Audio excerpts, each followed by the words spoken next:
সবাইকে স্বাগত। আশা করি আপনারা সকলে ভালো আছেন। আপনাদের পরীক্ষাটি লিখিত হবে। আজকে একটি লিখিত পরীক্ষার প্রশ্ন প্যাটার্ন নিয়ে এসেছি।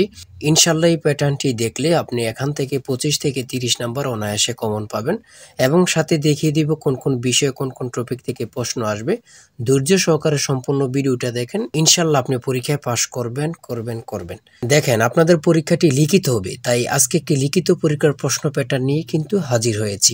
এখানে রয়েছে সর্বপ্রথম সন্ধি বিচ্ছেদ করুন। দেখেন, লিখিত পরীক্ষাটা কি এটা আপনাকে আগে বুঝতে হবে। লিখিত পরীক্ষা হচ্ছে সন্ধি বিচ্ছেদ থাকবে, বিপরীত শব্দ থাকবে, এক কথা প্রকাশ থাকবে, তারপরে বাগধারা থাকবে, ট্রান্সলেট থাকবে, ফিল ইন দ্য গ্যাপস থাকবে, প্রিপোজিশন থাকবে, আর্টিকেল থাকবে। শর্ট করে 5 নম্বরের জন্য একটি প্যারাগ্রাফ থাকবে, কিছু অঙ্ক থাকবে, সর্বশেষ সাধারণ জ্ঞান থাকবে। লিখিত পরীক্ষা মানে এতটুকুই। আমার কথা বুঝতে পারছেন?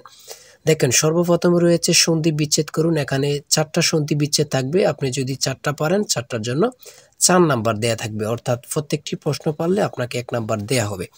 দেখেন, 2 নম্বরে রয়েছে কি বিপরীত শব্দ লিখুন। বিপরীত শব্দটি সমাধান করে দেওয়ার আগে ছোট্ট একটি কথা মধ্যে দিয়ে বলে রাখি, আপনারা যারা পরীক্ষা দিবেন আপনাদের জন্য একটি স্পেশাল শর্ট করে চূড়ান্ত সাজেশন তৈরি করা হয়েছে। সাজেশনটি নিতে স্ক্রিনে দেওয়া হোয়াটসঅ্যাপ নাম্বার রয়েছে, ইমো নাম্বার রয়েছে, দুটোর মধ্যে যে কোনো একটি মেসেজ করে সাজেশনটি সংগ্রহ করুন। সাজেশনের মূল্য মাত্র 100 টাকা। আমি বলি, আমাদের সাজেশনটি তারাই পড়বেন যারা চাকরির কারণে, বিভিন্ন কাজের কারণে পড়তে সময় পান না বা একটু দুর্বল, পড়ালেখা একটু কম বোঝেন। শুধু আমাদের সাজেশনটি পড়ে পরীক্ষা দিতে গেলে আপনি উত্তীর্ণ হয়ে যাবেন। তাই দেরি না করে অতি দ্রুত সাজেশনটি সংগ্রহ করুন। সাজেশনের মূল্য মাত্র 100 টাকা। 100 টাকার বিনিময়ে হলেও প্রত্যেকে আমাদের সাজেশনটি সংগ্রহ করবেন। ইনশাআল্লাহ আপনি পরীক্ষায় পাস করে যাবেন। 2 নম্বরে রয়েছে বিপরীত শব্দ লিখুন। এখানে 4টা বিপরীত শব্দ দেয়া আছে, 4টার জন্য 4 নাম্বার দেয়া থাকবে। আপনি যদি পারেন 4 নাম্বার পেয়ে যাবেন। তারপরে 3 নম্বরে রয়েছে এক কথায় প্রকাশ করুন। এখানে 4টি এক কথায় প্রকাশ দেয়া আছে, 4টার জন্য 4 নাম্বার।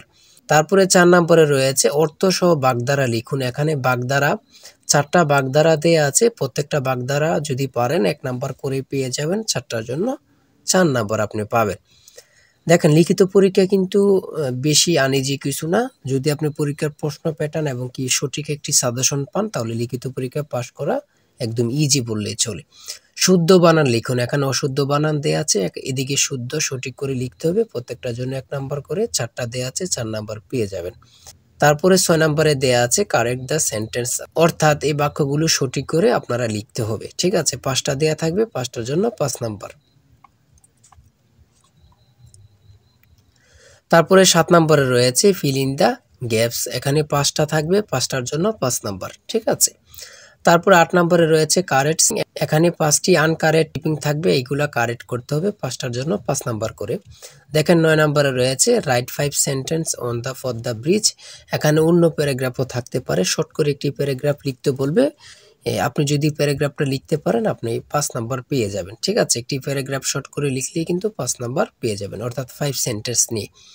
তারপরে 10 নম্বরে রয়েছে অঙ্কের ক্ষেত্রে আসি। দেখেন, এক ব্যক্তি তার আয়ের 5% আয়কর দেন। তিনি 600 টাকা আয়কর দিলে তার মোট আয় কত? তার মোট আয় কত? খুবই গুরুত্বপূর্ণ একটি প্রশ্ন। এই প্রশ্নটি কিন্তু একদম ইজি, অঙ্কটি একদম ইজি। দেখেন, সমাধানটি দেয়া আছে, আপনারা যদি পারেন 5 নাম্বার পেয়ে যাবেন। তারপরে 11 নম্বরে রয়েছে একটি ত্রিভুজের 3টি বাহুর দৈর্ঘ্য 13, 14 ও 15 মিটার। ত্রিভুজটির ক্ষেত্রফল কত?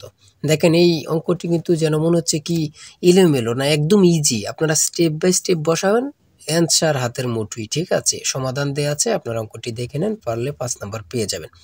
তারপরে 12 নম্বরে রয়েছে একটি আয়তাকার বাড়ির পরিসীমা 44 গজ এবং গড়ের দৈর্ঘ্য 36 ফুট, গড়ের প্রস্থ কত? এই অঙ্কটি সমাধান দেয়া আছে, পারলে 5 নাম্বার পেয়ে যাবেন। দেখেন, একটি উৎপাদক থাকবে, আপনি যদি পারেন 5 নাম্বার পেয়ে যাবেন।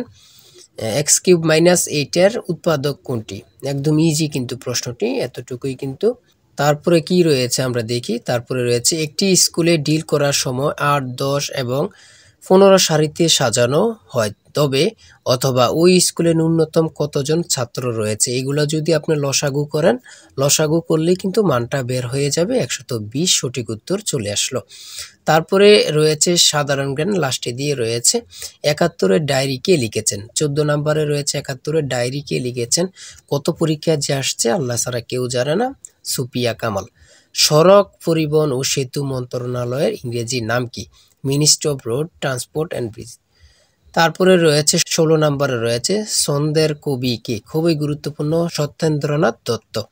তারপরে 17 নম্বরে রয়েছে আন্তর্জাতিক মাতৃভাষা দিবস কবে থেকে পালিত হয়, 2000 সাল থেকে, গুরুত্বপূর্ণ প্রশ্ন উত্তর। 18 নম্বরে রয়েছে পূর্ণরূপ লিখুন, এখানে 3টা পূর্ণরূপ দেওয়া আছে, 4টা পূর্ণরূপ থাকতে পারে, 5টা পূর্ণরূপ থাকতে পারে, 5টা পূর্ণরূপ থাকতে পারে, কিন্তু পূর্ণরূপ থেকে থাকবে 2 থেকে 3 নম্বর অবশ্যই থাকবে। এই পূর্ণরূপগুলো আপনারা দেখে নেন। তারপরে সর্বশেষ 19 নম্বরে রয়েছে বাংলা নববর্ষ বিষয়ে 6টি বাক্য লিখুন। দেখেন আপনারা অনেকে মনে করতেছেন নববর্ষ সম্পর্কে তো আমরা বানিয়ে লিখতে পারবো। লিখিত পরীক্ষায় কখনো বানিয়ে লিখবেন না, অযথায় কোনো কথা লিখবেন না, ঠিক আছে? হয়তো কোনো কথা লিখবেন না, যে মূল কথাগুলো লিখবেন, ইনশাআল্লাহ আপনি পরীক্ষায় পাস করে আসতে পারবেন। লিখিত পরীক্ষা মানে এতটুকুই, ঠিক আছে? যারা আমাদের সাজেশনটি সংগ্রহ করতে চান, স্ক্রিনে দেওয়া হোয়াটসঅ্যাপ নাম্বার রয়েছে, ইমো নাম্বার রয়েছে, দ্রুত সাজেশনটি সংগ্রহ করে ফেলুন। ইনশাআল্লাহ আমাদের সাজেশনটি পড়ে পরীক্ষা দিতে গেলে আপনি পাস হয়ে যাবেন।